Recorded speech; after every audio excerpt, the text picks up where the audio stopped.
Share করে তাদেরকেও ক্লাসটা করার একটা সুযোগ করে দাও। ওকে, সো আমরা আমাদের ক্লাসে চলে যাচ্ছি। প্রথমেই তোমাদের জন্য একটা প্রশ্ন থাকছে। প্রশ্নটা হচ্ছে আগের ক্লাস সংক্রান্ত। আমরা এটা বলার সাথে সাথে আগের ক্লাসে একটা ছোট রিভিউ করে নিব। যারা ক্লাসে জয়েন করেছো ঝটপট আমাকে এই কোয়েশ্চেনটার উত্তরটা এ অথবা বি কমেন্ট সেকশনে জানিয়ে দাও। এবং যারা মনে করছো যে বন্ধুরা এখন পর্যন্ত এসে জয়েন করেনি, ঝটপট বন্ধুদেরকে ভিডিওটা শেয়ার করো। ভিডিওটা শেয়ার করে তাদেরকে উত্তরটা করার সুযোগ করে দাও। তাহলে কি হবে, আমরা সবাই মিলেই ক্লাসটা করতে পারবো আজকে। ওকে, সো আমি তোমাদের কমেন্টের জন্য ওয়েট করছি। একটু দেখে নিই কারা কারা কমেন্ট করেছো। আচ্ছা, আমাদের সাথে রাতুল জয়েন করেছো এআইইউপি থেকে, থ্যাংক ইউ সো মাচ ভাইয়া। তুমি যদি আমাদের ক্লাস থেকে কিছু শিখতে পারো তাহলে আমরা খুবই খুশি হব। আমাদের সাথে তৌসিফুজ্জামান ফার্স্ট অ্যান্সার করেছো যে বি হবে। আচ্ছা, একটু রিভিউ করো আগের ক্লাসটা, যা যা বলেছিলাম একটু রিভিউ করে অ্যান্সারটা দিবে, এটাই আমি ধরে নিব। থ্যাংক ইউ সো মাচ তৌসিফুজ্জামান আমাদেরকে বি অ্যান্সার করার জন্য। একটু দেখি অন্য বন্ধুরা কি কি করছো। মামুন বলেছো এ হবে। শাহানুর আজাদ শাহান বলেছো বোথ। নিখিল বলেছো বি। মারুফ বলেছো B. Thank you so much Shahan, তোমার অ্যান্সারটা কারেক্ট। যারা যারা এখন পর্যন্ত অ্যান্সার করছো এ কিংবা বি এর মধ্যে কনফিউজড, আমি দেখতে পাচ্ছি এ এবং বি এর মধ্যে অনেকে ঘুরছো, তাদেরকে একটু জানিয়ে রাখি যে আমাদের রাইট অ্যান্সারটা অ্যাকচুয়ালি বোথ। আচ্ছা, ইউজুয়ালি যখন আমরা কোনো ধরনের কোনো একটা কোয়েশ্চেনের জন্য অপশন দেই, আমরা না ইউজুয়ালি বলে থাকি যে আইদার অর, রাইট?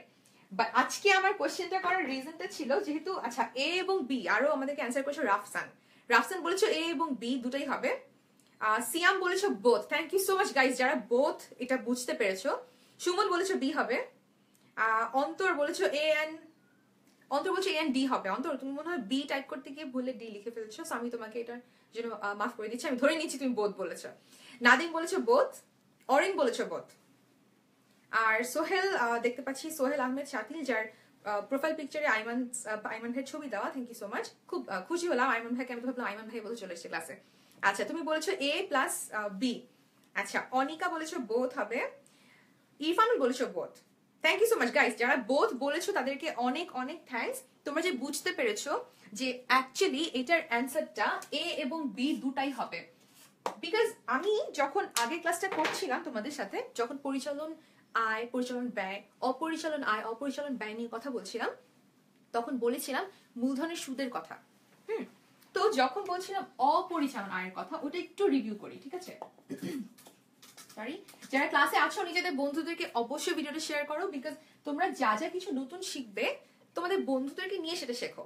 তাহলে পরবর্তীতে তুমি যখন কোনো একটা নতুন ইনস্টিটিউশনে যাবে এইচএসসি রেজাল্টের পর, যাতে করে নিজেদের বন্ধুদেরকে সাথে নিয়ে ক্লাস করতে পারো, এই কারণে বন্ধুদেরকে নিয়ে এই অ্যান্সারটা করে দাও।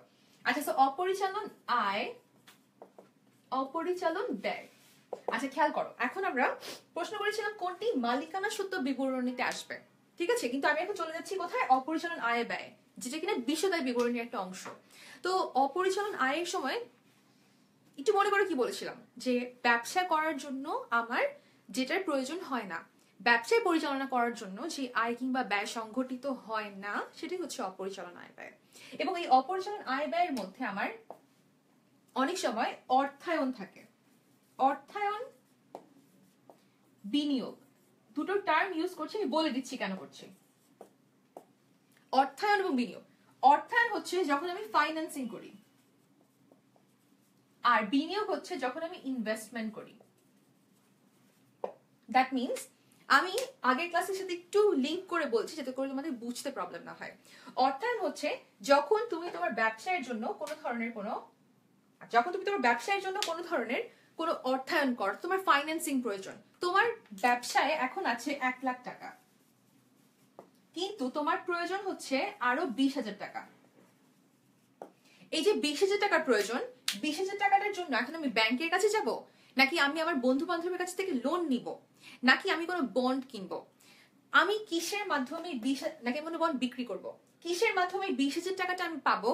এই 20,000 টাকাটা হচ্ছে আমার জন্য একটা অর্থায়ন, অর্থাৎ আমার টাকা প্রয়োজন, আমি অর্থের যোগান করব, অর্থায়ন করব, ফাইন্যান্সিং করব। আরেকটা সিচুয়েশন হচ্ছে যখন বিনিয়োগ করি, তোমার মুনাফার টাকা অনেক পরিমাণে বেড়ে গেল, তুমি এখন কি করলে, তুমি অন্য কোনো ব্যবসায় এটা বিনিয়োগ করলে। বলেছিলাম ABC 3টা কোম্পানি, তুমি এবিসি তিনটা কোম্পানিতে তোমার 10,000 করে 10,000 করে 30,000 টাকা তুমি বিনিয়োগ করলে। এই টাকাটা কোথা থেকে পেলে? টাকাটা পেলে তোমার মুনাফা থেকে। প্রত্যেক বছর তোমার ব্যবসায় প্রত্যেক হিসাবকালে অনেক মুনাফা করা হয়। এই মুনাফার টাকাটাই হচ্ছে তোমার এই এবিসি তিনটা কোম্পানিতে যখন তুমি ইনভেস্ট করছো, এই মুনাফার টাকাটা ইনভেস্ট করাটাকে আমরা বলে থাকি বিনিয়োগ করা। আচ্ছা, এখন যেটা বলছিলাম, এই যে বিনিয়োগ করছো, মুনাফার টাকা বিনিয়োগ করছো এবং অর্থায়ন করছো, এই অর্থায়ন এবং বিনিয়োগ সংক্রান্ত তোমার বেশ কিছু খরচ এবং আয় হয়, যেটা বোঝানোর জন্য এতক্ষণ ধরে কথাগুলো বলছিলাম। খরচ এবং আয় যখন ফাইন্যান্সিং করছো, অর্থায়ন করছো, অর্থাৎ তুমি কোনো একটা জায়গা থেকে, কোনো একটা ব্যাংক থেকে, সে ফর এক্সাম্পল তুমি লোন করছো। আচ্ছা, ব্যাংক থেকে যদি তুমি লোন করো, তোমাকে ব্যাংকে আবার কি দিতে হয়? সুদ দিতে হয়। যেমন ব্যাংক জমাতিরিক্তের উপর সুদ। আচ্ছা, যখন বিনিয়োগ করছো, বিনিয়োগের উপর কি পাচ্ছ? সুদ পাচ্ছ। ফর এক্সাম্পল তুমি যখন নাকি বলো লভ্যাংশ প্রাপ্তি, লভ্যাংশ প্রাপ্তি। আচ্ছা, এই যে লভ্যাংশ প্রাপ্তি, তুমি তো বলেছিলে যে তুমি এক মালিকানা নিয়ে কাজ করছো, তাহলে এক মালিকানার ক্ষেত্রে লভ্যাংশটা কোথা থেকে আসছে? লভ্যাংশটা আসছে যখন তুমি নিজে এক মালিকানা, কিন্তু তুমি অন্য একটা কোম্পানিতে স্টক কিনছো, সেই কোম্পানি তো নিশ্চয়ই এক মালিকানা না, যে কিনা তোমার কাছ থেকে তোমার কাছে এই স্টক গুলো সেল করছে। আচ্ছা, সো এই লভ্যাংশ প্রাপ্তিটা কোথা থেকে হয়? যখন তুমি কোথাও বিনিয়োগ করো, এবং এই লভ্যাংশটা হচ্ছে তোমার জন্য একটা আয়। সো এই যে বললাম অর্থায়ন এবং বিনিয়োগ, এই দুই খাতে যখন তুমি কোনো ধরনের কোনো টাকা পয়সা ট্রানজাকশন করছো, দাখিলা করছো, তখন সেগুলো অলওয়েজ হবে অপরিচালন সংক্রান্ত আয় এবং অপরিচালন সংক্রান্ত ব্যয়, যেটার উদাহরণ ছিল আমাদের মূলধনের সুদ এবং উত্তোলনের সুদ। আচ্ছা, এখন চলে যাই মালিকানা সত্ত্ব বিবরণীতে এটা কিভাবে আসবে সেটা নিয়ে। মালিকানা সত্ত্ব বিবরণীতে দুটোই আসবে, এটা বলেছি। সো যেহেতু মালিকানা সত্ত্ব বিবরণীটা আমরা এখন পড়ছি, একটা নতুন টপিক পড়ছি, সো তোমার বন্ধু যে কিনা এখন পর্যন্ত এসে ক্লাসে জয়েন করেনি, অবশ্যই তুমি আমাদের আজকে লাইভ ক্লাসটা তার সাথে শেয়ার করো, ভিডিওটা শেয়ার করো, তাকে ওই ক্লাসটা করার একটা সুযোগ করে দাও। আচ্ছা, আগের ক্লাসটি করতে পারিনি বলেছো মোহাম্মদ আসিফ। মোহাম্মদ আসিফ, আমরা খুবই সরি যে তুমি আগের ক্লাসটা করতে পারোনি। সো তুমি আমাদের আজকের লাইভ ক্লাসটা যখন নাকি ইউটিউবে আপলোড করা হবে, তুমি সেখান থেকে খুব ঝটপট দেখে নিও। কোনো প্রবলেম হলে অবশ্যই আপুকে তুমি সেটা কমেন্ট সেকশনে বলে দিও, কিংবা তুমি আমাদের গ্রুপে কোনো একটা কোয়েশ্চেন করতে পারো। সো কথা বলছিলাম মূলধনের সুদ, উত্তোলনের সুদ নিয়ে। তো এই মালিকানা সত্ত্ব, মালিকানা সত্ত্ব বিবরণীতে কি হয়? তোমার মূলধন নিয়ে কাজ করা হয়। আচ্ছা, তাহলে মালিকানা সত্ত্ব বিবরণীতে আমি কাজ করবো কি নিয়ে? মূলধন। যেসব ফ্যাক্টর আমার মূলধনকে বাড়াবে বা কমাবে, কখনো পজিটিভ করবে কখনো নেগেটিভ করবে, সেই সমস্ত দাখিলাগুলা মালিকানা সত্ত্ব বিবরণীতে আসবে। আচ্ছা, যখন বলছিলাম মূলধনের সুদ, একটু খেয়াল করি মূলধনের সুদ বলতে অ্যাকচুয়ালি কি বোঝায়। মূলধনের সুদ, আচ্ছা, মূলধনের সুদের সাথে না একটা জিনিসের খুব মিল আমি খুঁজে পাই। সো যখন আমি পড়তাম, আমি মনে রাখার সুবিধাতে কাজটা করতাম। মালিক তোমাকে মূলধন দেয়, আর আমরা সবসময় বলে থাকি কারবার থেকে মালিক পৃথক সত্তা। এটা তো আমরা সবাই জানি, একটু ছোটবেলা থেকে জানি, যারা বিজনেস স্টাডিজ পড়ছি ছোটবেলা থেকে জানি যে কারবার থেকে মালিক সবসময় পৃথক সত্তা, তাই না? আমরা বলে থাকি কৃত্রিম ব্যক্তি সত্তা। সো এই কৃত্রিম ব্যক্তি সত্তার জন্য কি হয়? মূলধনের সুদ, যেটা মালিক তোমাকে মূলধন দিচ্ছে, মালিকের এই মূলধনের উপর তুমি মালিককে সুদ দিচ্ছ। তুমি কে? কারবার। তুমি কারবার হয়ে মালিককে সুদ দিচ্ছ। সেম কাজটা আমরা ব্যাংকের সাথে করি না? ব্যাংক জমাতিরিক্তের সুদ, একটা খুব কমন একটা টার্ম, ব্যাংক জমাতিরিক্তের সুদ। এই টার্মটা আমরা সবাই জানি যে ব্যাংক জমাতিরিক্তের সুদ, ব্যাংকের কাছ থেকে যখন জমাতিরিক্ত নেই, তখন ব্যাংককে আমার কি দিতে হয়? সুদ দিতে হয়।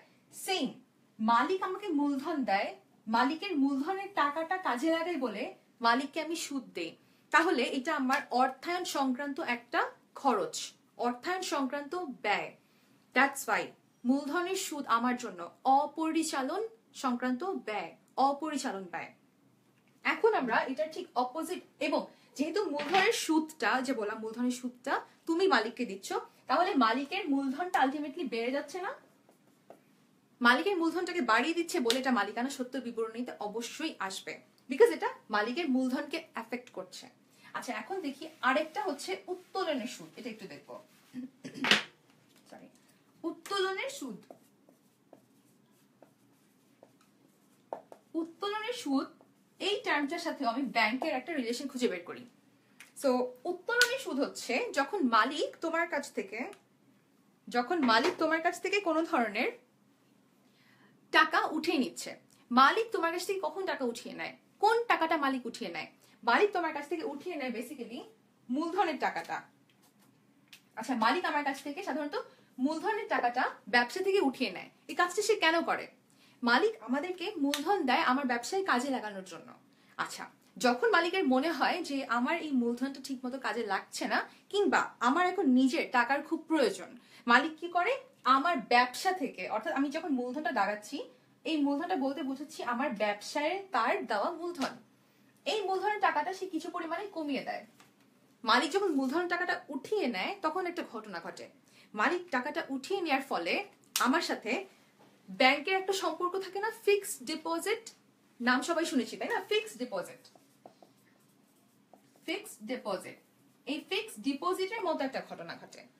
কি হয়? ফিক্সড ডিপোজিটে আমি টাকা জমা রাখি ব্যাংকে, আমরা বলি ব্যাংক জমা, তাই না? আমরা বলি ব্যাংক জমা।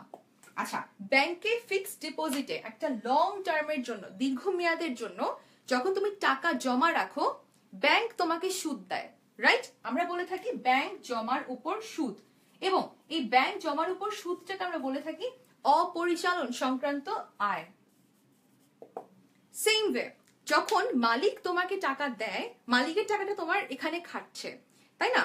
আচ্ছা, মালিক যখন তোমার কাছ থেকে টাকাটা উঠিয়ে নিচ্ছে, তখন ম্যাক্সিমাম টাইম তুমি আর টাকাটাকে তোমার ব্যবসায় কাজে লাগাতে পারছো না। ব্যবসায় কাজে লাগাতে না পারার ফলে কি হয়? তুমি, মালিক যেহেতু টাকাটা উঠিয়ে নিচ্ছে, মালিক তোমাকে কিছু টাকা দিয়ে যাচ্ছে। মালিক তোমাকে টাকাটা দিয়ে যাওয়ার জন্য এটা ব্যবসায়ের জন্য একটা অপরিচালন সংক্রান্ত আয়। সেম ব্যাংকের সাথে আমাদের যে সম্পর্কটা, মালিকের সাথে আমাদের সম্পর্কটা এরকম হয়। ব্যাংকের কাছ থেকে টাকা আনি, ব্যাংকে টাকা জমা রাখি, মালিক আমাদেরকে মূলধন দেয়, আবার মালিক আমাদের কাছ থেকে উত্তোলন করে। সো সেম ওয়ে, যখন উত্তোলন করছে, উত্তোলন করার ফলে যেহেতু বলেছিলাম আমার মূলধনটাকে সে নেগেটিভ করে দিচ্ছে, দ্যাটস ওয়াই এটাও আমার মালিকানা সত্ত্ব বিবরণীতে আসবে।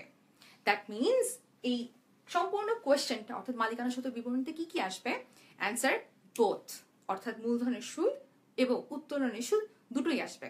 সো এই ছোট্ট ইনফরমেশনটা তুমি পাস অন করে দাও তোমার বন্ধুর কাছে, এবং ভিডিওটা অবশ্যই তার সাথে শেয়ার করো। আচ্ছা, এখন চলে যাই আমাদের পরবর্তী প্রশ্নে।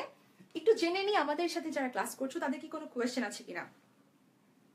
আচ্ছা, আমাদের সাথে বিভিন্ন জায়গা থেকে স্টুডেন্টরা আমাদের সাথে যোগ দিয়েছো। কমার্স কলেজ থেকে, ফেনী থেকে, মিরপুর থেকে, কুষ্টিয়া থেকে, নোয়াখালী থেকে আছো। Thank you so much guys, খুব ভালো লাগলো তোমাদের কাছে ক্লাসে পেয়ে। তো এখন আমরা একটু জেনে নিই আমাদের মালিকানা সত্ত্ব বিবরণী সংক্রান্ত আরেকটা ছোট্ট প্রশ্নটা আমি তোমাদের জন্য করে রেখেছি এবং অপশন দিয়ে দিয়েছি। আশা করবো খুব ঝটপট তোমরা আমাকে এটার অ্যান্সারটা করে দিতে পারবে। এই ছোট্ট কোয়েশ্চেনটা অ্যান্সারটা দিয়ে দিতে পারলে বুঝতে পারবো তোমার এই সংক্রান্ত কনসেপ্ট কতটুকু ক্লিয়ার। তো প্রশ্নটা হচ্ছে, কেন মালিকের জীবন বীমার জন্য কারবার প্রিমিয়াম দেয়? এই ছোট প্রশ্নটার উত্তরটা আমাকে এ বি আকারে অপশনটা জাস্ট কমেন্ট সেকশনে একটু মেনশন করে দাও, যে কেন মালিকের জীবন বীমার প্রিমিয়াম কারবার পে করে, এটা একটু আমাকে ঝটপট বলে দাও। অ্যান্সারটা কি এইটা যে কারবারের স্থায়িত্ব অনিশ্চিত, নাকি অ্যান্সারটা এইটা যে মালিক থেকে কারবার পৃথক? আর একটু মনে করো যে আমরা ফার্স্ট পেপারে আর্থিক বিবরণীটা করছি, সো এই সংক্রান্ত কোনো ধরনের কোনো কনফিউশন যাতে তোমার না থাকে, কনফিউশনটা দূর করার জন্য কোশ্চেনটা করা। ইমতিয়াজ খান প্রশ্নের উত্তর দিয়েছো এ, মুনতাকিম বলেছো এ হবে, প্রিয়া বলেছো এ, রায়হান বলেছো এ হবে, ইউটিউবে আপলোড দিতে বলেছে মিনহাজ। শিওর, আমরা অবশ্যই ইউটিউবে আপলোড করবো। যেহেতু তুমি আমাদের সাথে ক্লাসে উপস্থিত আছো, তুমি আমাদেরকে কোশ্চেনটার উত্তরটা একটু করে দাও। আর আসিফ বলেছো এ, thank you so much guys. Actually এটার অ্যান্সারটা এ হবে। থ্যাংক ইউ সো মাচ যে তোমরা আমাদেরকে রাইট অ্যান্সারটা করতে পেরেছো। দ্যাট মিনস এই সংক্রান্ত তোমার আর কোনো কনফিউশন নেই। যেটা জানার জন্য প্রশ্নটা করেছিলাম, যেহেতু আমরা এক মালিকানা নিয়ে কাজ করছি, এক মালিকানা যেহেতু কারবারের অনিশ্চিত স্থায়িত্ব, এক মালিকানা অর্থাৎ সোল প্রপার্টরশিপ বিজনেস যেহেতু কোনো স্থায়িত্ব নেই, কোনো আইনি নিশ্চয়তা নেই, এই কারণে বলা হয় যে মালিক এবং কারবার একই, ঠিক আছে? এবং মালিক এবং কারবার একই হওয়ার ফলে কারবারি মালিকের হয়ে কি করে, বীমা প্রিমিয়ামটা দিয়ে দেয়। এবং এটার রিজন হচ্ছে যে কারবারের স্থায়িত্বটা অনিশ্চিত। সো এখন আমরা চলে যাবো আমাদের পরবর্তী টপিকে। আচ্ছা, আমাদের সাথে আর যারা যারা আমাদেরকে অ্যান্সারটা করেছো একটু নামটা বলে দেওয়া উচিত। রাইট অ্যান্সারটা করেছো, আচ্ছা রাইট অ্যান্সারটা আকাশ করেছো রাইট অ্যান্সারটা, জামির বলেছো এ হবে, আর প্রিয়া বলেছো, প্রিয়া তুমি একটু আগে এ বলেছিলে আমি যতটুকু দেখেছিলাম, তুমি বোধহয় ভুলে এখন বি বলে ফেলেছো, ইটস নট আ মিস্টেক। আচ্ছা, আর শাকিল আহমেদ বলেছো এ হবে, থ্যাংক ইউ সো মাচ। আর কাব্য বলেছো এ হবে, নাবিউল বলেছো এ হবে, আর রনি বলেছো বি হবে। ভাইয়া বি হবে না, আমি জাস্ট একটু আগে তোমাকে একটু বলে দিলাম যে কেন এটা বি হবে না। আমার মনে হয় তুমি প্রশ্নটা আগে করে ফেলেছিলে। আচ্ছা, আরো আছো কাব্য, আরেকজন কাব্য আছে আমাদের ক্লাসে। আচ্ছা, জানা গেল যে দুজন কাব্যকে পাওয়া গেল।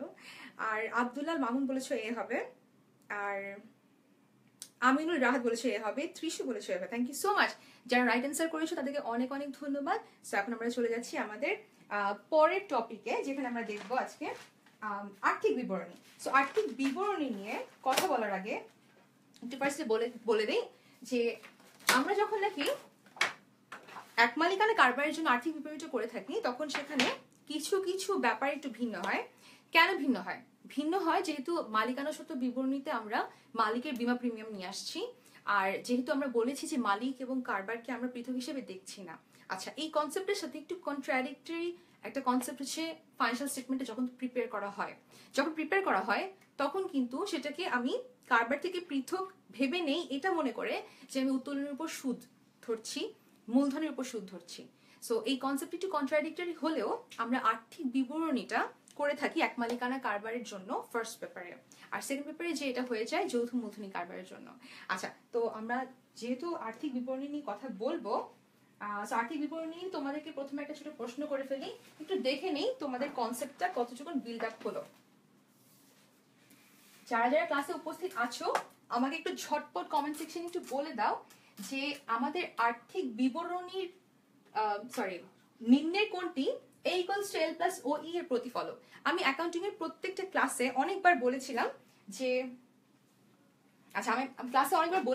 A equals to L plus OE হচ্ছে একটা ব্যবসায়কে প্রকাশ করে, একটা ব্যবসায়িক প্রতিফলন ঘটায়। কিভাবে ঘটায়? তুমি যখন নাকি তোমার ব্যবসায়ের সম্পদ দেখাচ্ছ, সম্পদ দায় এবং মালিকানা সত্ত্ব, আচ্ছা মালিকানা লিখলাম, ওকে। আচ্ছা, সো এই সম্পদ দায় মালিকানা সত্ত্ব এই প্রত্যেকটা টার্ম তোমার ব্যবসায় যাবতীয় ট্রানজাকশন দ্বারা, অর্থাৎ যাবতীয় লেনদেন দ্বারা, যাবতীয় ঘটনা দ্বারা এফেক্টেড হয়। কখনো এটার সম্পদটা বাড়ে, কখনো দায় বাড়ে, কখনো মালিকানা সত্ত্ব কমে। কখনো হয় সম্পদ কমে, দায় কমে, মালিকানা সত্ত্ব বাড়ে।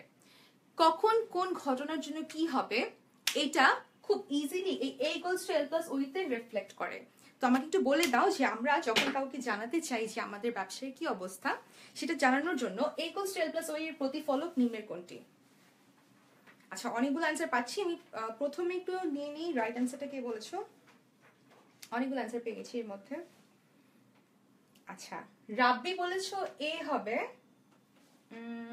আচ্ছা নাইম বলেছো সি হবে, আর নাজমা বলেছো বি হবে। আচ্ছা, আমি একটু দেখে নিই কে কে কি অ্যান্সার দিল, ঠিক আছে। নিশাদ বলেছো সি হবে, আলামিন বলেছো সি, কাব্য বলেছো বি হবে, আর মাহফুজ বলেছো সি, ফাহিম সি, আর ফজলে রাবি বলেছো সি হবে, আর নাইম ফেরদৌস আরেকজন ক্লাসে আরেকজনকে পেলাম নাইম ফেরদৌস নামে, যিনি বলেছো বি। সাকিব বলেছো সি। আচ্ছা, বি আর সি এর মধ্যে অনেকে কনফিউজড হতে দেখছি। আচ্ছা, অ্যাকচুয়ালি রাইট অ্যান্সার, আচ্ছা সাইদা নাজমা আমাদেরকে পরে আবার রাইট অ্যান্সার করেছে যে আর্থিক বিবরণী। এক্স্যাক্টলি আমাদের রাইট অ্যান্সারটা হচ্ছে আর্থিক বিবরণী।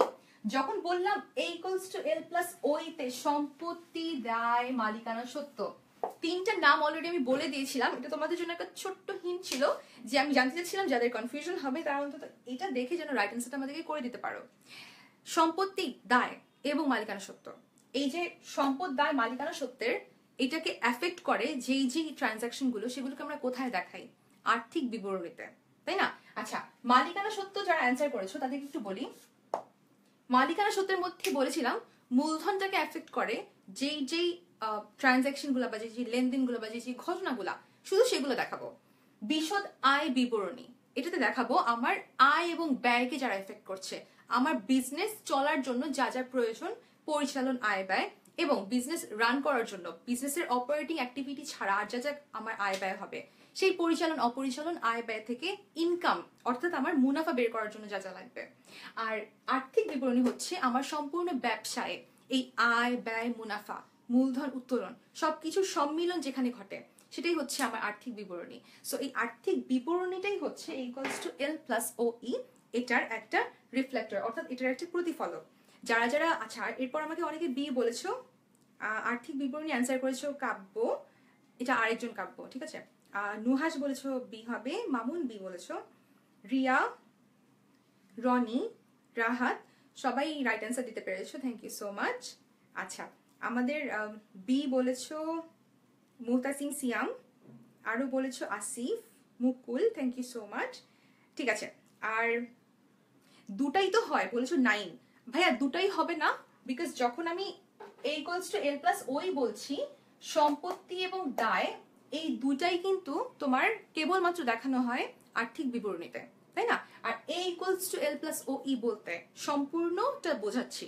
আর সবসময়টা একটু মনে রাখবে যে a equals to L plus O E এর প্রতিফলক হচ্ছে আর্থিক বিবরণী, এবং যদি তুমি স্টেটমেন্টস না বানাও তখন আমরা এটাকে বলে থাকি ব্যালেন্স শিট, ঠিক আছে? আমার মনে হয় এরপর তোমার আর ভুলটা হবে না। আর যারা বলেছো আমাদেরকে রাইট অ্যান্সার তারা নিজেদের বন্ধুদেরকেও এটা শেখার একটা সুযোগ করে দাও, আর এটার জন্য ভিডিওটা অবশ্যই তাদেরকে শেয়ার করে জানিয়ে দাও। আচ্ছা এখন চলে যাই আমাদের পরবর্তী টপিকে, যেখানে আজকে আমরা কিছু সমন্বয় দেখব। সমন্বয়গুলো আমরা দেখব, সমন্বয়গুলোর ট্রিটমেন্টটা আমরা সাধারণত কিভাবে করে থাকি আমাদের আর্থিক বিবরণীতে। সো আর্থিক বিবরণী এবং বিশদ আয় বিবরণী আমি চাচ্ছিলাম দুটার মধ্যেই যদি দেখানো যায় তাহলে একটু সুবিধা হতো। সো এটা দেখানোর আগে একটু বলে নেই যে আমাদের সমন্বয়গুলোর মধ্যে মোস্ট কমন কি কি। সো এই সমন্বয় করতে গেলে সবচেয়ে বেশি যা ইউজ হয় সেটা হচ্ছে বকেয়া এবং অগ্রিম। আচ্ছা এই বকেয়া এবং অগ্রিম, যখনই তোমাকে বলা হবে বকেয়া এবং অগ্রিম সংক্রান্ত কোনো সমন্বয়, আগেই তুমি এটাকে একটু ফাইন্ড আউট করে ফেলো এটা কি আয় সংক্রান্ত না ব্যয় সংক্রান্ত। আচ্ছা বকেয়া আয় এবং বকেয়া ব্যয় সেম। সো যখন নাকি আমার বকেয়া হচ্ছে, বকেয়া ব্যয়টাকে আমরা বলে থাকি আমার জন্য দায়, এবং যখন আয় বকেয়া হয়ে যায় অর্থাৎ আমি আয়টা অর্জন করেছি কিন্তু এখন পর্যন্ত আমি এটা পাইনি, তখন সেই আয়টাকে আমরা বলে থাকি সম্পদ, অর্থাৎ আমরা এটাকে সম্পদ নামে দেখাই। আর যখন নাকি আমি অগ্রিমের কথা বলি, যখন অগ্রিম আয় নিয়ে আসি অর্থাৎ আমি কোনো একটা কাজ এখন পর্যন্ত আমি কাজটা করিনি কিন্তু কাজটার জন্য বা সেবাটার জন্য আমি তার কাছ থেকে টাকা পেয়ে গিয়েছি, তখন আমরা সেটাকে বলে থাকি এটা আমার জন্য একটা দায়। আর অগ্রিম ব্যয় যেটা আমরা সবাই জানি সেটাকে আমরা বলে থাকি সম্পদ, আমরা সম্পদ নামে দেখাই। ফর এক্সাম্পল আমি বলে থাকি যে আমার বকেয়া মজুরি, বকেয়া মজুরি। আচ্ছা তো যখন আমার মজুরিটা বকেয়া হয়ে যাচ্ছে তখন কি হয়, আমার বকেয়া মজুরির জন্য, যেহেতু মজুরি আমার জন্য একটা খরচ ছিল, সেই মজুরিটা যখন আমার বকেয়া হচ্ছে অর্থাৎ আমি কারো মজুরি, আমার শ্রমিকের মজুরি এখন পর্যন্ত আমি প্রদান করিনি, তখন এটা আমার জন্য একটা দায় হয়ে যায়। আচ্ছা সো এই যে বললাম যে মজুরিটা দায় হয়েছে, তাহলে আমরা কিন্তু দেখে নেই আর্থিক বিবরণী এবং বিশদায় বিবরণীতে এইটার ট্রিটমেন্টটা কি হয়। সো ফার্স্টেই আচ্ছা ক্লাস করার মাঝখানে যারা আমাদের সাথে এসেছো তাদের একটু জেনে তাদের কাছ থেকে কোনো প্রশ্ন তাদের আছে কিনা। আচ্ছা আপাতত তাদের কাছ থেকে কোনো প্রশ্ন পাচ্ছি না, সো আমরা চলে যাচ্ছি আমাদের ক্লাসে একটু দেখে নিই আমরা ছকটা কিভাবে করব। সো সমন্বয় যেহেতু আমি তোমাদেরকে বলছিলাম যে আমি জাস্ট ট্রিটমেন্টটা দেখাতে চাচ্ছি যে কাহিনীটা কি হবে, ঘটনাটা কি দাঁড়াবে। সো আমি তোমাদেরকে এন্টায়ার বিশদায় বিবরণী এবং আর্থিক বিবরণী পাশাপাশি ছক করে দেখানো সম্ভব না, সো আমি একটু শর্টকাট ওয়ে অবলম্বন করছি যেটা কিনা অ্যাকচুয়ালি কোনো ওয়ে না। এটা বিশদ আয় বিবরণীর জন্য আমি একটা ছক টানছি, আর আর্থিক বিবরণীর জন্য আমি আরেকটা ঘর করছি। whereas পরীক্ষার হলে তো তুমি ডেফিনেটলি এভাবে করবে না, জাস্ট আমি তোমার কনফিউশনটা ক্লিয়ার করার জন্য, ট্রিটমেন্টটা দেখানোর জন্য এই কাজটা করছি। সো প্রথমত দেখাতে চাচ্ছিলাম যে বকেয়া মজুরির জন্য কি হবে। সো বকেয়া মজুরি, যদি ধরে নিই বকেয়া মজুরি আমার 2000 টাকা, তাহলে আমার যখন বিশদায় বিবরণীতে মজুরি, যেটা আমি জানি যে আমার প্রত্যক্ষ পরিচালন সংক্রান্ত ব্যয়, তো সেই ব্যয়ের সাথে আমার 2000 টাকা যোগ হয়ে যাবে। আর যখন নাকি আমি আর্থিক বিবরণী করছি, আর্থিক বিবরণীতে আমি সম্পদ এবং দায় দুটা ভাগ করছি। আচ্ছা সম্পদ এবং দায় দুটো ভাগ করার কারণ হচ্ছে যেহেতু আমার আর্থিক বিবরণীতে, আচ্ছা আর্থিক বিবরণীতে আমার কি হয় যে প্রথমে আমি সম্পদ দেখাই, যখন চলতি সম্পদ দেখাই, দীর্ঘমেয়াদী সম্পদ দেখাই, চলতি দায় দেখাই, দীর্ঘমেয়াদী দায় দেখাই, এরপর দেখাই আমার মালিকানা সত্ত্ব। অর্থাৎ আমি আমার আর্থিক বিবরণী বেসিক টার্মটাকে ভাগ করে নিলাম সম্পদ এবং দায়ের মধ্যে। বিকজ তুমি যখন নাকি একটা জাবেদা করছো, জাবেদার ট্রিটমেন্ট দেখানোর সময় কিন্তু আমরা দুটা পক্ষ দেখাই। সো আমি এই কারণে আজকে দুটা পক্ষে এটাকে ভাগ করে নিয়েছি। আচ্ছা, সো বকেয়া মজুরি, যখন মজুরি বকেয়া হয়ে যাচ্ছে বলেছিলাম এটা দায় হবে। সো জাস্ট দায় পাশে তোমার ইনক্রিজ করবে 2000 টাকার বকেয়া। আর অগ্রিমের ক্ষেত্রে যদি এটা হতো আমার অগ্রিম মজুরি, যেটা কিনা মজুরি কখনো অগ্রিম দেয়া হয় না, আমি অগ্রিমটাকে দেখানোর জন্য তোমাকে একটু দেখাই যে অগ্রিম মজুরি হিসেবে মজুরি থেকে সিম্পলি জাস্ট এটা তুমি মাইনাস করে দিতে, আর তখন এটা সম্পদ পাশে চলে আসতো, দায়ের পাশে না যেয়ে। এই ছোট জিনিসটা বলার রিজন হচ্ছে তুমি ফার্স্টে আইডেন্টিফাই করে ফেলো তোমাকে যে বকেয়া বা অগ্রিম দেওয়া হয়েছে এটা আয় নাকি ব্যয়। যদি এটা আয় বা ব্যয় কোনটা এটা তুমি আইডেন্টিফাই করতে পারো, তাহলে ট্রিটমেন্টটা জাস্ট বকেয়া মজুরি আর অগ্রিম মজুরিতে এখন যেটা দেখালাম এইটাই হবে। কেবলমাত্র তোমাকে ফার্স্ট আইডেন্টিফাই করতে হবে এটা তোমার আয় নাকি ব্যয়। অর্থাৎ মজুরি যদি এটা ব্যয় হয়, আর হতে পারে এটা তোমার জন্য কোনো ধরনের কোনো প্রাপ্য কোনো কিছু, যেমন প্রাপ্ত কমিশনের যদি তোমার হয়ে থাকে যে কমিশন প্রাপ্তি এটা অগ্রিম, কিংবা কমিশন প্রাপ্তি এটা বকেয়া। কেবলমাত্র ওই আয় বা ব্যয় এটা আইডেন্টিফাই করতে পারলে তোমার বাকি সব কাজ হয়ে যাবে। আচ্ছা, এখন চলেছি আমাদের পরবর্তী আরেকটা টপিকে। আচ্ছা, এখন দেখবো রেওয়া মিলের কিছু ট্রিটমেন্ট। আচ্ছা, রেওয়া মিলে আমাদের অনেক সময় অগ্রিম বকেয়া এটা বের করার জন্য সরাসরি বলে দেওয়া থাকে না যে এটা কি অগ্রিম নাকি বকেয়া। কি করা হয়, আমাদেরকে কিছু টার্ম ইউজ করে দেওয়া হয়, আমাদেরকে কিছু তারিখ দিয়ে দেওয়া হয়। কখনো কখনো হয় ফর এক্সাম্পল বেতন। আচ্ছা, বেতনের জন্য তোমাকে বলা হলো বেতন 10,000 টাকা, বেতন দেওয়া আছে 10,000 টাকা। আচ্ছা, এই বেতনের জন্য তোমাকে কি করলো, এই বেতন 10,000 টাকা তোমাকে বলে দিল 11 মাসের জন্য, 11 মাসের জন্য। আচ্ছা, 10,000 টাকার বেতন যদি 11 মাসের জন্য দেয়া হয়, আমরা সবাই জানি আমাদের হিসাবকালটা হয়ে থাকে 12 মাসের জন্য। সো যেহেতু তোমাকে 11 মাস বলে দিয়েছে, দ্যাটস ওয়াই আমি কি করব, এই 10,000 টাকা ডিভাইডেড বাই 11, অর্থাৎ 10,000 টাকা 11 দিয়ে ভাগ করার পর আমি 1 মাসেরটা পাবো। সেই 1 মাসের টাকাটা হবে আমার জন্য বেতনের বকেয়া, অর্থাৎ আমার 1 মাসের টাকা এখন পর্যন্ত বকেয়া আছে। অপোজিট দিকে যদি তোমাকে বলা হয় তোমার 10,000 টাকা 13 মাসের জন্য দেয়া আছে, তখন তুমি কি করবে, সেম ওয়ে তুমি 10,000 টাকা ডিভাইডেড বাই 13, অর্থাৎ তুমি 1 মাসের টাকাটা, যেহেতু তোমার 12 মাসে একটা বছর একটা হিসাবকাল ধরা হয়, তার মানে তোমার 1 মাসের টাকা অগ্রিম আছে, তখন জাস্ট ওই অগ্রিম মজুরি আর বকেয়া মজুরিটা যেটা দেখালাম বেতনের ক্ষেত্রেও সেম ট্রিটমেন্ট। আচ্ছা, এখন যাদের কোনো কোয়েশ্চেন আছে তাদের কোয়েশ্চেনটা একটু দেখে নিই ঝটপট। আচ্ছা, সোহান প্রশ্ন করেছে আপু প্রাপ্ত এবং প্রাপ্য এর পার্থক্যটা কি? প্রাপ্ত হচ্ছে তো প্রাপ্য দুটাই তোমার আয়ের ক্ষেত্রে ব্যবহার করা হয় ফার্স্ট অফ অল। আর প্রাপ্ত হচ্ছে যখন তুমি কোনো কিছু একটা কাজ করেছো, সেবা প্রদান করেছো, বিক্রি করেছো, কিংবা কোনো ধরনের কোনো তোমার আয় হবার কথা এবং আয়টা তুমি অলরেডি পেয়ে গেছো, তোমার অর্জিত আয় যেটা তুমি অলরেডি পেয়ে গেছো, টাকাটা পেয়ে গেছো, তখন সেটাকে আমরা বলে থাকি প্রাপ্ত। আর যখন নাকি তুমি একটা কাজ অর্জন করেছো কিন্তু এখন পর্যন্ত হাতে টাকা এসে পৌঁছায়নি, তখন আমরা এটাকে বলে থাকি প্রাপ্য। এটা ছিল প্রাপ্ত এবং প্রাপ্যের মধ্যে একটা ছোট্ট পার্থক্য। আপু আচ্ছা, দীপক প্রশ্ন করেছে আপু 9 মাস থাকলে তখন কি করব? 9 মাস থাকলে কোনো সমস্যা নেই, তুমি বুঝতে পারছো তোমার 10,000, আমি 10,000 টাকা দিয়ে দেখাচ্ছি। যদি তোমাকে বলে থাকে 10,000 টাকা তোমাকে 9 মাসের জন্য দেয়া আছে, সেক্ষেত্রেও সেম, তুমি জানো যে আমার মাসটা বছরটা আমরা 12 মাসের ধরি। সো তুমি 10,000 ডিভাইডেড বাই 9, তখন তুমি পেয়ে যাবে কত, 1 মাসের টাকাটা, তাই না? আচ্ছা, তাহলে আমার 12 মাস হবার জন্য আরো 3 মাস প্রয়োজন, তখন তুমি কি করবো, যেহেতু 1 মাসেরটা পেয়ে গেছো, কত মাসেরটা বকেয়া 12 হবার জন্য আমি কি করলাম, 3 দিয়ে গুণ করে দিলাম, ফলে কি পেলাম, ফলে আমি পেয়ে গেলাম আমার 12 মাসের জন্য অ্যাকচুয়ালি আর কত টাকা আমার বকেয়া আছে। সেম যদি তোমার অগ্রিমের ক্ষেত্রে হতো, যত টাকা দিয়ে বলুক অগ্রিম, তুমি জাস্ট ওই অ্যামাউন্টটা দিয়ে গুণ করে দিবে, তেমন কঠিন কিছুই না। অনেক এটা নিয়ে একটু কনফিউজড হয়ে যায়। কেন? ওরা কি করে 9 মাসের জন্য নাকি কয় মাসের জন্য এটার খেয়াল করে না। ওরা 10,000 টাকা দেখে 10,000 টাকার জন্য ট্রিটমেন্ট করে দেয়। যেহেতু এখানে অগ্রিম কিংবা বকেয়া কোনো ধরনের কোনো ওয়ার্ড ইউজ করা হয় না, তোমাকে কনফিউজ করাটা এখানে খুব ইজি। সো এই ধরনের কনফিউশনে আমরা ফার্দার যাব না।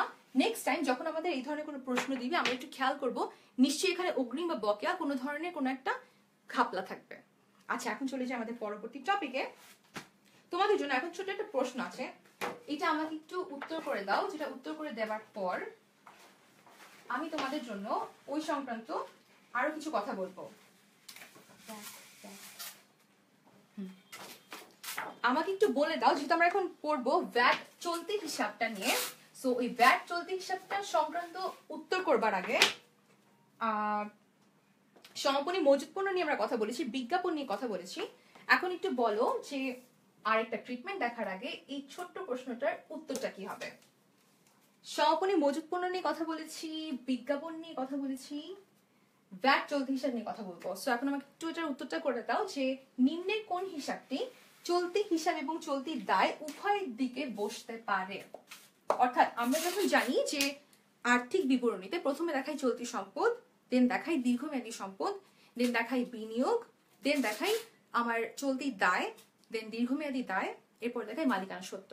সো আমাকে একটু বলো কোন এমন হিসাব আছে যেটার ব্যালেন্স কখনো চলতি সম্পত্তিতে যেতে পারে, কখনো আমার দায় যেতে পারে, অর্থাৎ চলতি দায় যেতে পারে।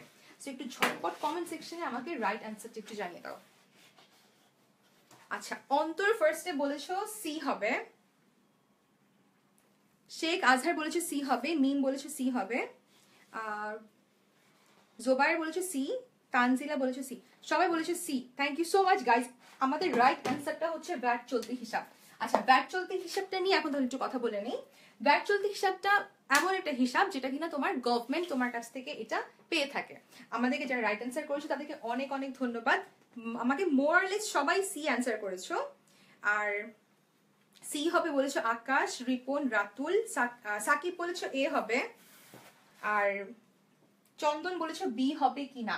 না, এ এবং বি হবে না। সমাপনী মজুদ, বিজ্ঞাপন এই কোনোটারই কখনো এমন ব্যালেন্স আসে না যাতে করে কিনা এটা চলতি সম্পদ এবং চলতি সম্পত্তি চলতি দায় দুটাতেই আসতে পারে। সো এটা রাইট অ্যান্সারটা হচ্ছে সি, যেটা হচ্ছে চলতি ভ্যাট চলতি হিসাব। অনাদায়ী পাওনা দেনাদারের সাথে কিভাবে দেখানো হয় এটা জানতে চেয়েছো Fahim. Thank you so much Fahim. আমি চেষ্টা করব আমাদের ক্লাসের টপিকটা পড়ানো হয়ে গেলে যদি সময় পাই আমি অবশ্যই তোমাকে এটা দেখিয়ে দিব, ঠিক আছে। সো এখন আমরা ভ্যাট চলতি হিসাবটা নিয়ে একটু কথা বলি যে ভ্যাট চলতি হিসাবটার ঘটনাটা কি হয়, যেটা আমাকে প্রিভিয়াস ক্লাসে একজন প্রশ্ন করেছিলেন। ভ্যাট চলতি হিসাবের জন্য আমরা কি করি, আমাদের ক্রয় বিক্রয় উভয় ক্ষেত্রে আমাদেরকে ভ্যাট দিতে হয়। ভ্যাটের কনসেপ্টটা হচ্ছে তুমি যখন কোনো একটা পণ্য, যে কোনো পণ্যের তুমি এটার রূপগত পরিবর্তন করছো, এটার যে কোনো ধরনের ইউটিলাইজেশন অর্থাৎ কোনো ধরনের উপযোগ তুমি বাড়াচ্ছ, সেই উপযোগ বাড়ানোর জন্য কি হয়, তোমাকে একটা ভ্যাট দিতে হয়। কাকে দিতে হয়? সরকারকে। এবং মানে সমস্যাটা হচ্ছে ভ্যাটটা কিন্তু কোনো প্রতিষ্ঠান দেয় না, ভ্যাটটা আমরা দেই, যারা কিনা আমরা ভোক্তা, যারা কিনা ওই প্রোডাক্টটা ভোগ করছি। আমাদের হয়ে কি করে, আমাদের হয়ে কারবার এই ভ্যাটের টাকাটা গভর্নমেন্টকে পরিশোধ করে দেয়। পরবর্তীতে কি হয়, যেহেতু গভর্নমেন্টকে পরিশোধ করে দিল, আমাদেরকে যখন আমরা এই টাকাটা তাদের কাছ থেকে দিয়ে আবার তাদের কাছ থেকে পণ্যটা কিনে নেই, পণ্যটা কেনার পর আমরা সেই পণ্যের সাথে পণ্যের মূল্য, মুনাফা সাথে আমরা ভ্যাটের টাকাটাও পরিশোধ করে দিই, যে ভ্যাটের টাকাটা আমাদের হয়ে প্রতিষ্ঠান পরিশোধ করে এসছে। এ কারণে যখন পণ্য কাঁচামাল ক্রয় করা হয়, কাঁচামাল ক্রয় করার পর এটাকে নিট অ্যামাউন্টে নিয়ে আসা হয়, অর্থাৎ এটা থেকে ফেরত বাদ দেওয়া হয়, এটা থেকে বাট্টা বাদ দেওয়া হয়, যোগ করা হয় যেই পরিমাণ টাকা তুমি ক্রয় করেছো কিন্তু ভুলে লেখনি, অর্থাৎ অলিখিত ক্রয়, অলিখিত ক্রয়। আর বিক্রয়ের ক্ষেত্রেও সেম, বিক্রয়ের ক্ষেত্রে বাদ দেওয়া হয় ফেরত, বিক্রয়ের ক্ষেত্রে বাদ দেওয়া হয় বাট্টা, জাস্ট সেম কাজটাই করা হয়। আচ্ছা, এটা করার পর আমার নেট একটা অ্যামাউন্ট আসে, ওই নেট অ্যামাউন্টের উপরে আমি কি করব, তখন ভ্যাট চার্জ করব। ভ্যাট চার্জ করব 115 ইন্টু 15, এবং এটা করার রিজন হচ্ছে আমাদের বাংলাদেশে ভ্যাট ধরা হয় 15%। দ্যাটস ওয়াই আমরা প্রত্যেক ক্ষেত্রে 115 দিয়ে ভাগ করে 15 দিয়ে গুণ করব, যখন আমি আমার নেট অ্যামাউন্টের উপর, যখন ক্রয় বিক্রয়ের উপর আমি নেট ক্রয় এবং নেট বিক্রয় এইটার উপর যখন আমি ভ্যাট চার্জ করব। এখন এই যে দুটার ক্ষেত্রে আমি ভ্যাট চার্জ করে ফেললাম, করার পরবর্তীতে এই ভ্যাটটাকে আমরা নিশ্চয়ই একটা খতিয়ানে নিয়ে যাব, যেটা কিনা আমরা জানি সবাই যে এটা হিসাবের পাকা ঘর। তো সেই ভ্যাট চলতি হিসাব নামে, এটাকে চলতি হিসাব বলার রিজন হচ্ছে একটু আগে যেটা বলে দিলাম, যে ভ্যাটের টাকাটা আসলে কারবার পরিশোধ করে না, ভ্যাটের টাকাটা পরিশোধ করি আমরা। কারবার যতক্ষণ পর্যন্ত প্রোডাক্টটা সেল হচ্ছে ততক্ষণ পর্যন্ত এই প্রোডাক্টটার জন্য গভর্নমেন্টকে টাকা দেয়। ওয়ারেজ আমরা যখন প্রোডাক্টটা কিনে নিই তাদের কাছ থেকে, আমরা কিন্তু টাকাটা পরিশোধ করে দিচ্ছি। দ্যাটস ওয়াই এটাকে বলা হয় চলতি হিসাব। তোমাকে যদি কখনো প্রশ্ন করা হয় ভ্যাট চলতি হিসাবে কেন চলতি হিসাব বলা হয়, এটার উত্তর হচ্ছে এটা। সো এই ভ্যাট চলতি হিসাবের জন্য তুমি ফার্স্টে তোমার ব্যালেন্স বিডি ছিল, সে ফর এক্সাম্পল তোমার ব্যালেন্স বিডি ছিল 2000 টাকা, আর তুমি ক্রয় করলে ক্রয় থেকে প্রাপ্ত ভ্যাট হচ্ছে 5000 টাকা, আর বিক্রয় থেকে প্রাপ্ত ভ্যাট হচ্ছে 9000 টাকা। তার মানে আলটিমেটলি আমার যদি 9000 টাকার ব্যালেন্স থাকে, আমার যে 9000 টাকা যদি আমার আলটিমেট অ্যামাউন্টটা হয়, তাহলে আমার এই দুটার মধ্যে পার্থক্যটা কত হবে? তাহলে আমার যে পার্থক্যটা থাকবে, অর্থাৎ 9000 টাকা যদি আমার বিক্রয় থেকে আসে, তাহলে ডেফিনেটলি আমার পার্থক্য থাকবে 2000 টাকা। যেহেতু এই 2000 টাকা আমার ডেবিটের নিচে আসছে, সো এই 2000 টাকাটা হচ্ছে আমার ভ্যাট চলতি হিসাব, অর্থাৎ আমার ভ্যাট চলতি হিসাব হচ্ছে এই 2000 টাকা। এ কারণে বলা হয় যদি কখনো তোমার বিক্রয়ের অ্যামাউন্টটা বেশি হয়, তখন ভ্যাট চলতি হিসাবের একটা ব্যালেন্স হবে। যদি তোমার ক্রয়কৃত পণ্য, ক্রয়কৃত ভ্যাট বা তোমার প্রারম্ভিক যে ব্যালেন্স বিডি, সেটা যদি কখনো বেশি হতো, তাহলে তোমার ভ্যাট চলতি হিসাবে তখন জেটটা পাল্টে যেত। এ কারণে কি হয়, কখনো এটা সম্পদ পাশে আসে, কখনো এটা দায় পাশে আসে। যদি তোমার বিক্রয়ের অ্যামাউন্টটা বেশি হয়ে থাকে, তাহলে এই ভ্যাট চলতি হিসাবটাকে আমি কোথায় দেখাবো? এটাকে আমি দেখাবো আমার দায় সাইডে। যদি আমার আসতো এটা যে আমার ভ্যাট চলতি হিসাবটা আমি খরচ করে ফেলেছি বেশি, সরি ভুল দেখে ফেললাম, যেহেতু আমি বিক্রি করেছি বেশি, সেটা আমার আয়ের পাশে যাবে, অর্থাৎ সম্পদ পাশে আসবে। যেহেতু আমার বিক্রি করে আয় বেশি হয়েছে, সো এই ভ্যাট চলতি হিসাবটা আমি সম্পদ পাশে দেখাবো। কেন সম্পদ পাশে দেখাবো? বিকজ আমাকে আমার যারা বিক্রি করেছে, আমার যারা ক্রেতা, তারা আমাকে বেশি পরিমাণ টাকার মূল্যটা পরিশোধ করে দিয়েছে। সো আমাকে এখন সরকারের কাছে আমার কোনো দায় নাই, আমি কোনো ধরনের কোনো নেগেটিভ অ্যামাউন্টের মধ্যে নাই, যেহেতু আমি লসে নাই, সো এটা আমার জন্য ভ্যাট চলতি হিসাবটা সম্পদ পাশে আসবে। আর যদি হতো আমি খরচ করে ফেলেছি বেশি, যদি সিচুয়েশনটা উল্টা হতো, একটু দেখাই, যদি আমার সিচুয়েশনটা এরকম হতো যে আমার ক্রয় থেকে ভ্যাট হলো 2000 টাকা, আমার বিক্রয় থেকে ভ্যাট হলো 3000 টাকা, তখন কি হতো? যেহেতু আমার জেড ছিল 4000 টাকার, সো আমার আলটিমেট ব্যালেন্সটা চলে আসছে ক্রেডিট সাইডে, সেটা হচ্ছে আমার 1000 টাকা। যেহেতু তুমি খরচ করে ফেলেছো বেশি, দ্যাটস ওয়াই আমরা এই ভ্যাটটাকে বলবো আমার দায় সাইডে বসবে। আচ্ছা, যারা বুঝতে আচ্ছা হ্যাঁ, আমি ওমর ফারুক, আমি ফার্স্টে একটু লিখে ফেলেছিলাম যে ওই পাশে দায় হবে। থ্যাংক ইউ সো মাচ, তুমি এটা খেয়াল করেছো। এই কারণে যারা আমাদের সাথে ক্লাসে আছো, তাদের যদি আর কোনো প্রবলেম থাকে ভ্যাট চলতি হিসাব নিয়ে, আমাদেরকে অবশ্যই সেটা জিজ্ঞেস করে ফেলো। আচ্ছা, সো এটা ছিল ভ্যাট চলতি হিসাব, কেন চলতি হিসাব বলা হয় এই প্রশ্নের উত্তর। আরেকটা ছিল কিভাবে ভ্যাট চলতি হিসাবটাকে তুমি কখনো সম্পদ পাশে দেখাচ্ছ, কখনো দায় পাশে দেখাচ্ছ। আচ্ছা, এখন চলে যাই আমাদের পরবর্তী টপিকে। সো পরবর্তী টপিকে যাবার আগে তোমাদের বলে দেই, যারা ক্লাস করছো তারা কিন্তু অবশ্যই ভিডিওটা তাদের বন্ধুদের সাথে শেয়ার করে দাও, বিকজ তোমরা যা যা শিখতে পারছো নিজেদের বন্ধুদেরকেও সেটা জানার একটা সুযোগ করে দাও। ওকে, সো এখন চলে যাব। আচ্ছা, ভ্যাট চলতি হিসাবটা আমরা পড়ে ফেললাম। এখন আমাদেরকে আচ্ছা বিজ্ঞাপন থেকে প্রশ্ন করেছিল একজন বন্ধু, বিজ্ঞাপন সংক্রান্ত তাহলে একটা ছোট কথা বলে দেওয়া জরুরি। আচ্ছা, বিজ্ঞাপন থেকে যারা প্রশ্ন করেছিলেন, বিজ্ঞাপন থেকে একটা সমন্বয় যেটা খুবই কমন, সেটা হচ্ছে বিলম্বিত বিজ্ঞাপনের, অর্থাৎ বিজ্ঞাপনের অবলোপনের। সো তোমাকে বলা হয়ে থাকে যে বিজ্ঞাপন 3/4 অবলোপন করো। আচ্ছা, বিজ্ঞাপন যদি 3/4 অবলোপন করতে বলা হয়, আমি সেম ওয়েতে বিশদায় বিবরণী এবং আর্থিক বিবরণী দুটো ভাগ করে ফেলি। ওকে, সম্পদ এবং দায় দেখিয়ে দিলাম। সো আমার বিজ্ঞাপনটা, যেটা কিনা আমি জানি আমার পরিচালন সংক্রান্ত একটা ব্যয়, রাইট? বিকজ আমার ব্যবসা করতে গেলে সবসময় বিজ্ঞাপনটা করে যেতেই হয়, মার্কেটিংটা আমাকে করে যেতেই হয়, বিকজ মার্কেটিংটা করা হয় পণ্য সংক্রান্ত আমার যে তথ্য প্রদান করার জন্য, অর্থাৎ জ্ঞান সংক্রান্ত যে জটিলতা সেটা দূর করার জন্য। সো যখন 4 ভাগের 3 ভাগ আমাকে অবলোপন করতে বলা হয়, সে ফর এক্সাম্পল আমার বিজ্ঞাপন ছিল 4000 টাকা। সো আমি 4000 টাকার মধ্যে 3000 টাকা আমাকে বলেছে অবলোপন করতে। যে টাকাটা অবলোপন করতে বলবে, তাহলে কি করবো, আমি বিজ্ঞাপন থেকে আমার 3000 টাকা মাইনাস করে দিব। এবং এই 3000 টাকাটা কেন অবলোপন করলাম? বিকজ এই 3000 টাকাটা আমার বিলম্বিত বিজ্ঞাপন, এই বিলম্বিত বিজ্ঞাপনটা আমার পরবর্তী বছরগুলোতে কাজে লাগবে। খেয়াল করে দেখো, তুমি যখন টেলিভিশনে, টিভিসির কথা বলি, তুমি যখন টেলিভিশনে একটা অ্যাড দেখছো, অ্যাডটা কি তোমার একটা নির্দিষ্ট সময়ের জন্য করা হয়? অ্যাডটা কিন্তু অনেক বছরের জন্য করা হয়, আমরা কিন্তু অনেক বছর পরেও অ্যাডগুলো দেখতে পারি। যেমন আমার এখন যে অ্যাডটার কথা মনে পড়ছে, মঞ্চেরি মিল্ক ক্যান্ডির একটা অ্যাডভার্টাইজ, যেটার গানটা অলমোস্ট সবারই মাথায় থাকে, যে হাতে কি বল দেখি, কি কি চকলেট মিষ্টি স্টাফ। সো খুবই ফানি একটা অ্যাড, এবং একটা অনেক বছর পর্যন্ত আমরা দেখে এসেছি। এটার কারণ কি? প্রথম বছর যখন অ্যাডটার জন্য খরচ করা হয়, তখনই যদি পুরোটা টাকা, পুরোটা অ্যামাউন্ট, পুরোটা বিজ্ঞাপনের টাকা ওই হিসাবকালের মধ্যে যদি নিঃশেষ করে দিত, তাহলে পরবর্তী বছরগুলোর জন্য অনেক বড় একটা লসের সম্মুখীন হতে হতো। এই কারণে আমরা কি করি, প্রথম বছর পুরোটা বিজ্ঞাপন দেখাই না। এই যে 4000 টাকার বিজ্ঞাপন বললাম, 4000 টাকাটা হতে পারতো আরো বড় একটা অ্যামাউন্ট, হতে পারতো 40 lakhs হতে পারতো। তো আমরা কি করবো, এই 4000 টাকাটার মধ্যে 40 lakhsটা পুরোপুরি না দেখিয়ে 30 lakhs আমি পরের বছরগুলোতে দেখাবো। এই কারণে এই যে বললাম 3000 টাকাটা আমি মাইনাস করে ওই বছর থেকে কমিয়ে দেখাচ্ছি। আর কি করব, এই 3000 টাকাটা আমার বিলম্বিত বিজ্ঞাপন নামে সম্পদ পাশে দেখাবো। সো এটা ছিল বিলম্বিত বিজ্ঞাপনের একটা ছোট্ট সমন্বয়। এটা বাদে তোমার 4 ভাগের 3 ভাগ না বলে বলতে পারে তোমার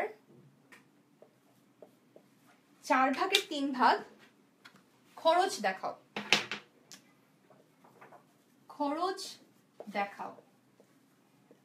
এটা বলার মানে হচ্ছে 4 ভাগের 1 ভাগ অবলোপন করো। একটু খেয়াল করে দেখো তো, ভাষাটা একটু ডিফারেন্ট, কিন্তু তোমাকে আলটিমেটলি কাজটা করতে বলছে সেম। তোমাকে বলছে 4 ভাগের 3 ভাগ খরচ দেখাও, তার মানে কি 4 ভাগের 1 ভাগ আমার জন্য তখন অবলোপন। একটু দেখে নি যারা আমাদের সাথে ক্লাস করছো তাদের কি কোনো দ্বিমত আছে কিনা। বিলম্বিত মানে কি কাব্য প্রশ্ন করেছো। আর আচ্ছা, বিলম্বিত অ্যান্সারটাই আমি আসলে এখন দিচ্ছিলাম।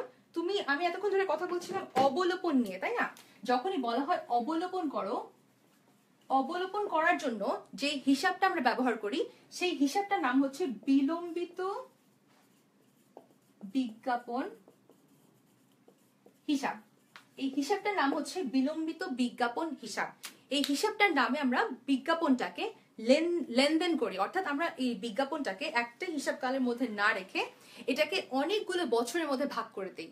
তখন কি করব, যখন 4 ভাগের 3 ভাগ খরচ দেখাতে বলবে, তখন কিন্তু ট্রিটমেন্টটা একটু চেঞ্জ হয়ে যাবে। তখন কি হবে, তখন যেহেতু 4000 টাকার আমার বিজ্ঞাপন ছিল, আমাকে বললো 4 ভাগের 3 ভাগ খরচ দেখাও। যদি আমার এই বছর বিজ্ঞাপনে 4000 টাকা থাকে, তাহলে আমি 1000 টাকা বলবো আমার বিলম্বিত।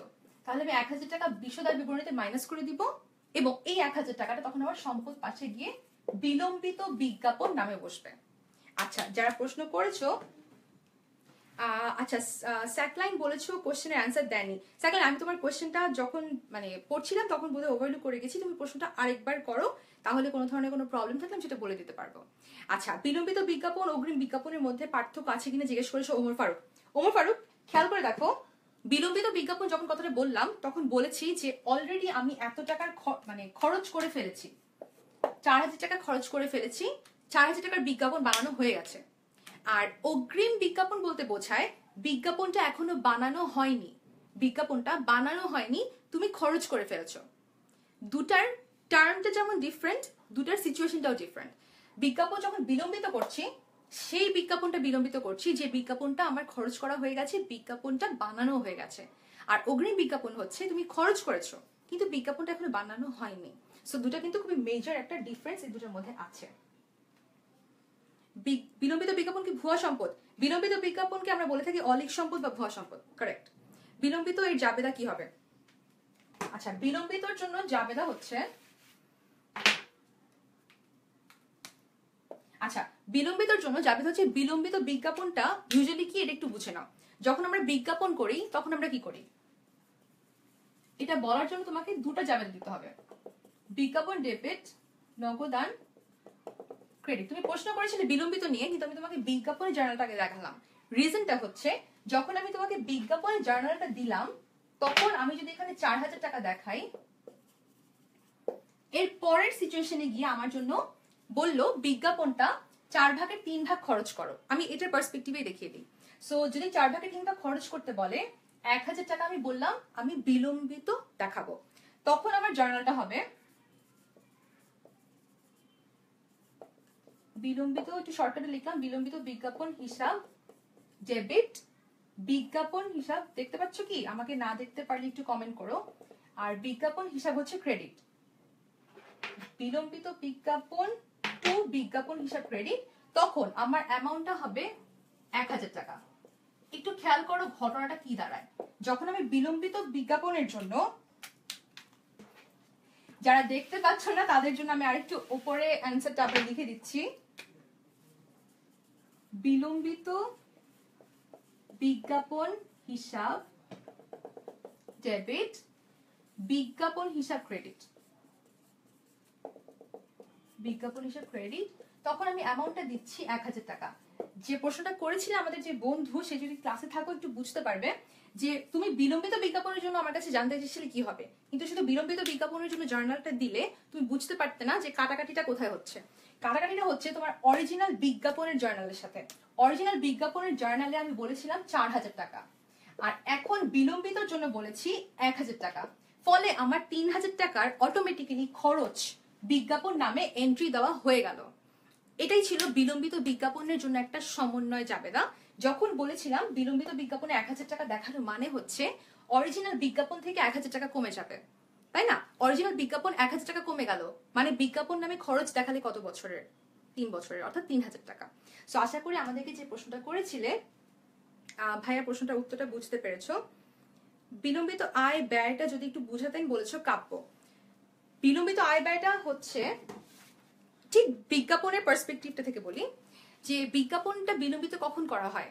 যখন তুমি একটা বিজ্ঞাপন বানালে, তুমি বিজ্ঞাপনটা বানালে সে ফর এক্সাম্পল 5-6 বছরের জন্য, 5-6 বছরের খরচটা যদি তুমি একটা পার্টিকুলার ইয়ারে দেখাও, ওই বছর তোমার অনেক লস হয়ে যাবে না? হ্যাঁ, কেন?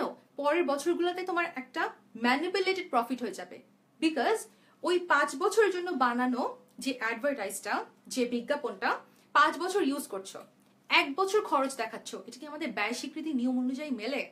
মেলে না। আর পরবর্তী বছরগুলোতে কি হবে? তুমি একটা অনেক বড় পরিমাণে একটা বিজ্ঞাপন থেকে তোমার অনেক বেশি সেলস হচ্ছে, তাই না? বিজ্ঞাপন আমরা করি কেন? যাতে মানুষ পণ্যটা সম্পর্কে জানতে পারে। সো আমার অনেক সেল বাড়লো, সেল বাড়া সত্ত্বেও আমি কোনো ধরনের কোনো এক্সট্রা খরচ দেখালাম না বিজ্ঞাপন নামে, তাহলে স্বাভাবিকভাবে আমার প্রফিটটা অনেক বেশি হাই হবে, রাইট? সো এই কারণে আমরা কি করি, বিজ্ঞাপনটা প্রথম বছরের বিজ্ঞাপনটাকে ভাগ করে করে সবগুলো বছরে দেখিয়ে দেই। এই যে প্রত্যেক বছর ভাগ করে দেখাচ্ছ, যে বছর দেখাচ্ছ সে বছর তো খরচ করছো, পরবর্তী বছরগুলোর জন্য অগ্রিম বা সম্পদ আকারে আমরা এটাকে সম্পদ পাশে বিলম্বিত বিজ্ঞাপন হিসাব নামে দেখাই। আয়ের ক্ষেত্রেও সেম। যদি তুমি 5 বছরের জন্য কোনো একটা আয় করে ফেলো, কিন্তু সেই আয়টা তুমি এখন পর্যন্ত পুরোপুরি আয়টা যে তুমি অর্জন করলে, অর্জন করার কাজটা করনি, অর্থাৎ তুমি এখন পর্যন্ত তোমার সেবাটা প্রদান করনি বা পণ্যটা এখন পর্যন্ত বিক্রি করনি, কিন্তু টাকাটা নিয়ে নিয়েছো, তখন সেটা হবে বিলম্বিত। তবে বিলম্বিত আয় খুবই রেয়ার, সাধারণত আমরা বিলম্বিত ব্যয়টার কথা বলে থাকি। আচ্ছা, একটু দেখে নি আর কারো কোনো প্রশ্ন আছে কিনা। অগ্রিম আর বিলম্বিত বিজ্ঞাপনের মধ্যে পার্থক্যটার কথা জিজ্ঞেস করেছো শিহন। শিহন, আমি ঠিক একটু আগেই আসলে এটা নিয়ে কথা বলছিলাম যে অগ্রিম এবং বিলম্বিত দুটার মধ্যে পার্থক্যটা কি। যেহেতু প্রশ্নটা করলে, সো আমি আরেকবার একটু অ্যান্সারটা দিয়ে দেই যে বিলম্বিত হচ্ছে যখন আমি বিজ্ঞাপনটার জন্য খরচ করেছি এবং বিজ্ঞাপনটা আমি হাতে পেয়েও গিয়েছি, কিন্তু যেহেতু আমি বিজ্ঞাপনটা প্রথম বছরেই সম্পূর্ণটা নিঃশেষ করব না ব্যবহার করে, দ্যাটস ওয়াই পরবর্তী বছরের জন্য আমি এটাকে বিলম্বিত করছি, অর্থাৎ আমি এটার ব্যবহারটাকে পরবর্তী হিসাবকাল পর্যন্ত নিয়ে যাচ্ছি। আর অগ্রিম হচ্ছে যখন আমি বিজ্ঞাপনের জন্য আগে থেকে টাকা পে করে দিলাম, আগে থেকে আমি সব টাকা পে করে দিলাম, কিন্তু এখন পর্যন্ত বিজ্ঞাপনটা বানানো হয়নি, তখন আমি সেটাকে বলবো অগ্রিম। আচ্ছা, তো যারা আমাদেরকে প্রশ্ন করছো তাদেরকে একটু বলে দিই, নিজেদের বন্ধুদেরকেও প্রশ্ন করার সুযোগ করে দাও, ভিডিওটা অবশ্যই তাদের সাথে শেয়ার করো। আর আমি অন্য প্রশ্ন যাওয়ার আগে একটু আমাদের ক্লাসে আমরা যেটা পড়বো ভাবছিলাম সেটা নিয়ে একটু কথা বলে নেই। যেটা বলবো সেটা হচ্ছে একটা ছোট প্রশ্ন। প্রশ্নটা আমি একটু করে নিই প্রশ্নটা, তোমাদের জানিয়ে রাখবো যে প্রশ্নটার উত্তর করার সাথে সাথে আমরা আমাদের পরবর্তী টপিকগুলোতে যেতে থাকবো। সো আশা করবো আমাকে ঝটপট সবাই কমেন্ট সেকশনে এটার উত্তরটা একটু করে দিবে। বাই দিস টাইম আমি তোমাদের প্রশ্নটা নিয়ে নিচ্ছি। সো আমাদের প্রশ্নটা হচ্ছে, যদি 10,000 টাকার জন্য উত্তোলনের সুদ হয় 10%, অর্থাৎ 10% হারে, তাহলে এটার সুদ কত টাকা হবে? আমি জানি যে এই ধরনের প্রশ্ন তোমাদের খুবই কমন পরীক্ষার হলে খুবই কমন আসে। সো তোমরা একটু আমাকে ঝটপট এটা উত্তরটা করে দাও, আর আমি তোমাদের পক্ষ থেকে তোমাদের যেটা প্রশ্ন আছে সেটা একটু দেখে নিই। আর কমেন্ট সেকশনে আমাকে কিন্তু অবশ্যই অ্যান্সারটা ঠিকঠাক মতো ক্যালকুলেশন করে একটু বলে দাও। আর যাদের বলতে সমস্যা হবে তারা একদম মন খারাপ করো না, আমরা তো আছি, একসাথে ক্লাস করছি, সো আমি তোমাদেরকে সেটা বলে দেবো কেন। আচ্ছা, ভ্যাট চলতি হিসাব সম্পর্কে একটা প্রশ্ন করেছিলেন সাকলাইন, যে ভ্যাট চলতি হিসাবে সমাপনী মজুদ পণ্য এর ভ্যাট চলতি হিসাবে আসে না, প্রশ্ন করেছে যে আসবে না। আচ্ছা, ব্যাপারটা হচ্ছে যখন আমি ক্রয় করছি, ক্রয়ের উপরে প্রথমেই কিন্তু তুমি দিয়ে দিচ্ছ তোমার ভ্যাট চলতি হিসাবের জন্য যতটা পার্সেন্ট ক্যালকুলেট করতে হবে। সমাপনী মজুদ পণ্যের মধ্যে কোন অ্যামাউন্টটা থাকে? যে অ্যামাউন্টটা আমি ক্রয় করেছিলাম অলরেডি এই বছর প্রারম্ভিক মজুদ পণ্যের সাথে যোগ করার পর, তাই না? আচ্ছা, প্রারম্ভিক মজুদ পণ্যের মধ্যে আমি নিট ক্রয়টা নিয়েছিলাম, ওই নিট ক্রয়ের মধ্যেই কিন্তু তোমার লুকানো ছিল ভ্যাটের অ্যামাউন্টটা। সো এই জন্য সমাপনী মজুদ পণ্যের জন্য আলাদা করে আমরা ভ্যাট ক্যালকুলেশনটা করব না, বিকজ সমাপনী মজুদ পণ্যে সেই ফিনিশ গুডস গুলাই কিন্তু আমরা রেখে দিই। এখন কি বুঝতে পারছো কেন এটা আসবে না? আচ্ছা, আমাদেরকে রাইট অ্যান্সারটা, আচ্ছা ফার্স্টে আমাদেরকে অ্যান্সার করেছে অন্তর, রাইট কি রং এটা পরে বলছি। অন্তর বলেছো এ হবে, প্রিয়া বলেছো বি হবে, ওমর ফারুক বলেছো 500, তানভীর বলেছো এ, আর 1000। আচ্ছা, আলামিন একটা প্রশ্ন করেছে আগুনে বিনষ্ট পণ্য কোথায় কোথায় যাবে, আর তুমি অ্যান্সার বলেছো 1000 টাকা, 1000 টাকা অর্থাৎ বি। ওকে, কাব্য বলেছো 1000, জামির বলেছো বি 1000, সোহান বলেছো 500। আচ্ছা, স্যাকলাইন বলেছে 6 মান্থসের জন্য, কারেক্ট, এক্স্যাক্টলি আমাদের রাইট অ্যান্সারটা, thank you so much guys যারা রাইট অ্যান্সারটা দিতে পেরেছো। রাইট অ্যান্সারটা হচ্ছে এ 500 অর্থাৎ 500। আর একটু বলে দেই আর কারা কারা আমাদের রাইট অ্যান্সারটা করেছো। 1000 টাকা বলেছো আসিফ, 1000 টাকা অনেকে বলেছিলে, বাট রাইট অ্যান্সারটা হবে 500। সোহান বলেছো 500, কাব্য ফার্স্টে একটা ভুল অ্যান্সার দিয়েছিলে, পরে বলেছো যাপু সরি, ইটস ওকে, আমি ওয়েট করছিলাম রাইট অ্যান্সারটার জন্য ইনফ্যাক্ট, সো বলেছো 500। আর বি অনেকে বলেছো, সোহেল বলেছো বি হবে, ভাইয়া সোহেল বি রাইট অ্যান্সারটা হবে না। কেন হবে না এটা একটু বলে দিই কেন হবে না, বিকজ যখন আমরা উত্তোলন করি, উত্তোলনটা পুরো বছরের জন্য করা হয় না। এ কারণে এই ছোট্ট কনসেপ্টের জন্য আমরা উত্তোলন করলে কি করি, ইন্টু 10% হারে সবাই করে ফেলতে পারি যে 1000 টাকা হবে। আচ্ছা, যেহেতু বললাম পুরো বছরের জন্য কখনো উত্তোলন করা হয় না, in the middle of the year অথবা পুরো বছরের যে কোনো সময় করা হোক না কারণ আমরা 6 মাস এটাকে ধরে নেই।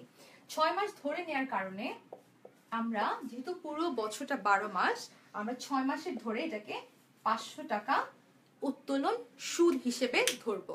যেহেতু উত্তোলনের সুদ হচ্ছে আমার জন্য অপরিচালন সংক্রান্ত আয়, সেই অপরিচালন সংক্রান্ত আয় আমার যাবে 500 টাকা উত্তোলনের সুদ, এবং এই উত্তোলনের সুদটা আমার আবার মালিকানা সত্ত্ব বিবরণীতে বাদ যাবে। কেন বাদ যাবে? বিকজ এটা আমার উত্তোলনটাকে হ্রাস করে দিচ্ছে। সো এটা ছিল আমাদের উত্তোলনের সুদ সংক্রান্ত একটা ছোট্ট কনফিউশন ক্লিয়ার করার ওয়ে। আমি এই কোয়েশ্চেনগুলো করার রিজন হচ্ছে যখন আমাদেরকে অনেকেই অ্যান্সার দিয়ে থাকো, সেই অ্যান্সারগুলোর মধ্য থেকে আমরা বুঝে যাই কাদের কোন কোন টপিক নিয়ে প্রবলেম হচ্ছে, এবং তোমাদেরকে আমরা রাইট অ্যান্সারটা জানিয়ে দিয়ে তোমাদের ভুল করা থেকে বিরত রাখতে চাই। আর যারা ভুল অ্যান্সার দিচ্ছ তারা কিন্তু এটা মনে করো না যে তুমি শিখতে পারলে না, ইনফ্যাক্ট যারা রাইট অ্যান্সার করেছো তারা এটা অলরেডি জানতে, যারা জানতে না তাদের জন্য জানার অনেক বড় সুযোগ ছিল। সো নিজের বন্ধুকে অবশ্যই তুমি ভিডিওটা শেয়ার করে তাদেরকেও জানার সুযোগ করে দিও।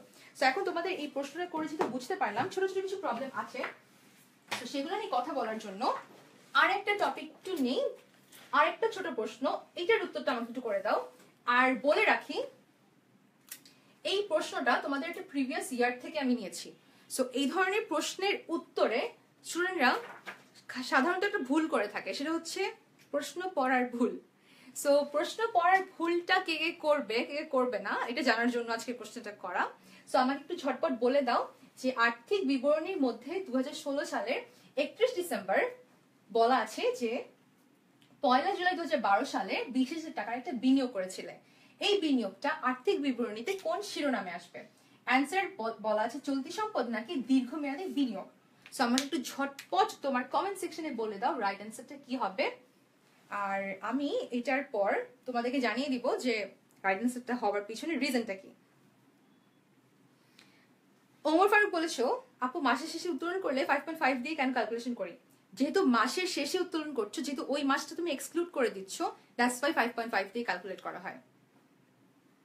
যেহেতু আমরা বলে থাকি এপ্রিলের 1 তারিখ আর সে ফর এক্সাম্পল এপ্রিলের 30 তারিখ, দুটার মধ্যে ডিফারেন্স হচ্ছে একটাতে ওই মাসটা ইনক্লুডেড, একটাতে ওই মাসটা এক্সক্লুডেড। আচ্ছা, আমাদের রাইট অ্যান্সারটা দিয়েছো, ফাহিম বলেছো 2 হবে দীর্ঘমেয়াদী বিনিয়োগ, সাদিয়া বলেছো বি হবে, তানভীর বলেছো এ হবে। আচ্ছা, ফাহিম বলেছো 2, মুন্না বলেছো বি। মাস দেওয়া থাকলে কি হবে? আমিনুর রাত বলেছো যদি কোনো, আচ্ছা যদি কোনো মাস দেওয়া থাকে, আচ্ছা 1 জুলাই 2012 বলা আছে, যেহেতু আমি তোমাকে বলিনি যে much in the middle of the year সংক্রান্ত কোনো ঘটনা দেইনি, যদি, আচ্ছা আমি তোমাদেরকে রাইট অ্যান্সারটা বলে নেই দেন বলছি এটা অ্যান্সারটা কেন এরকম হবে। বি বলেছো, অনেকে বলেছো, আলামিন বলেছো, অন্তর বলেছো, স্যাকলাইন বলেছো, আরো বলেছো টিপু বলেছো, আর দীর্ঘমেয়াদী বলেছো শাহরিয়ার, রাফসান বলেছো এ। আচ্ছা আমি তাহলে বলেই দিই, রাইট অ্যান্সারটা হচ্ছে দীর্ঘমেয়াদী বিনিয়োগ অর্থাৎ বি। রাইট অ্যান্সার হচ্ছে বি। আচ্ছা যে ভাই আমাদেরকে প্রশ্ন করেছিলে বা আপু যে যদি কোনো মাস দেয়া থাকে তখন কি হবে, খেয়াল করে দেখো একটা মাসের নাম কিন্তু আমিও এখানে বলেছি, জুলাই মাসের নাম আমিও বলেছি এখানে, ওয়ারাস তোমাকে জুলাই মাসের জন্য কোনো ধরনের কোনো ক্যালকুলেশন করতে হয়নি। কেন করতে হয়নি? বিকজ আমি যদি তোমাকে বলতাম 2016 সালের 1 জানুয়ারি থেকে 31 ডিসেম্বরের মধ্যে কোনো একটা ডেট, তখন তোমাকে পার্সেন্টেজটা মাথায় রাখতে হতো। কেন মাথায় রাখতে হতো? সুদ বের করার জন্য। কিন্তু এখানে আমি তোমাকে বলেছি 2012 সালের 1 জুলাই। 2012 সাল 2016 সালের সাথে এটা অনেক বড় একটা ডিফারেন্স আছে। যখন দুটো ভিন্ন বছর দেয়া হবে তখন তোমাকে এটার জন্য মাসের হিসাব করতে হবে না। কেন করতে হবে না? যখন তোমাকে আর্থিক বিবরণীতে কি শিরোনামে যাবে এটা জানতে চাওয়া হবে। আর্থিক বিবরণীতে তোমার সুদ সংক্রান্ত কোনো কারবার করতে হয় না, দ্যাটস ওয়াই আমাকে আর্থিক বিবরণীর জন্য দীর্ঘমেয়াদী বিনিয়োগ এটা বের করার জন্য কোনো ধরনের কোনো পার্সেন্টেজ ক্যালকুলেট করতে হবে না। ক্যালকুলেট করতে হতো কখন? যদি আমাকে বলতো 2016 সালের কোনো একটা মাসের নাম দিয়ে বলতো এত তারিখের মধ্যে এটার বিনিয়োগের সুদ কত হবে, তখন আমাকে বিনিয়োগের সুদ বের করার জন্য পার্সেন্টেজ ক্যালকুলেট করতে হতো। কিন্তু যেহেতু 2012 সাল, সো আমাকে বিশদায় বিবরণীর জন্যও না, আর্থিক বিবরণীর জন্যও না, কোনোভাবেই আমাকে কোনো পার্সেন্টেজ ক্যালকুলেট করতে হবে না। সো আমার মনে হয় যে আমাদেরকে প্রশ্নটা করেছিলে সে অলরেডি উত্তরটা পেয়ে গেছো। আচ্ছা, সৈকত বলেছো যে আজিব বি হবে না কারণ পার্সেন্টেজ নাই। বি কেন এটা বলেছো সৈকত আমি বুঝতে পারিনি, কিন্তু আসলে এটা রাইট অ্যান্সারটা বি হবে, কারণ পার্সেন্টেজ সংক্রান্ত কোনো ধরনের কোনো জটিলতা এখানে নাই। জটিলতা হচ্ছে যখন 2012 সাল বলা হয়েছে। 2012 সাল বলার রিজন হচ্ছে 2016 থেকে 2012 অনেক পিছনের পূর্ববর্তী কোনো যদি হিসাবকাল দেওয়া হয় তখন আমাকে পার্সেন্টেজ ক্যালকুলেট করতে হয় না, তখন সিম্পলি তুমি এটাকে দীর্ঘমেয়াদী হিসেবেই বসিয়ে দিবে। সো এটাই ছিল আমাদের আজকের লাইভ ক্লাসে তোমাদের জন্য সমন্বয় সংক্রান্ত আয়োজন। সো এর সাথে আজকে আমি তোমাদের সাথে আর্থিক বিবরণী ক্লাস নিয়ে বিদায় নিচ্ছি। আর্থিক বিবরণী ক্লাস থেকে যদি তোমাদের আরো কোনো কনফিউশন থাকে, যদি তোমাদের মনে হয় আর্থিক বিবরণী নিয়ে তোমরা আরো কিছু জানতে চাও, আমাকে সেটা অবশ্যই নক করে গ্রুপ সেকশনে আমাদের গ্রুপ যে ভিডিওটা আছে লাইভ ক্লাসের ভিডিওর গ্রুপের যে পার্টটা, সেখানে আমাকে ট্যাগ করে কমেন্ট সেকশনে তুমি প্রশ্নটা করে দিতে পারো। আর যদি সম্ভব হয় আমি চেষ্টা করবো আর্থিক বিবরণী নিয়ে তোমাদের জন্য আরো একটা ক্লাস নিয়ে আসার। সো সেটা করবো কি করবো না এটা ডিপেন্ড করবে তোমাদের রেসপন্সের উপর। সো তোমরা প্লিজ রেসপন্স করো আর ভিডিওটা শেয়ার করে বন্ধুদেরকে জানিয়ে দিতে কিন্তু কেউ ভুলো না। দেখা হবে নেক্সট ক্লাসে, হতে পারে আর্থিক বিবরণী কিংবা অন্য কোনো টপিক নিয়ে। Take care.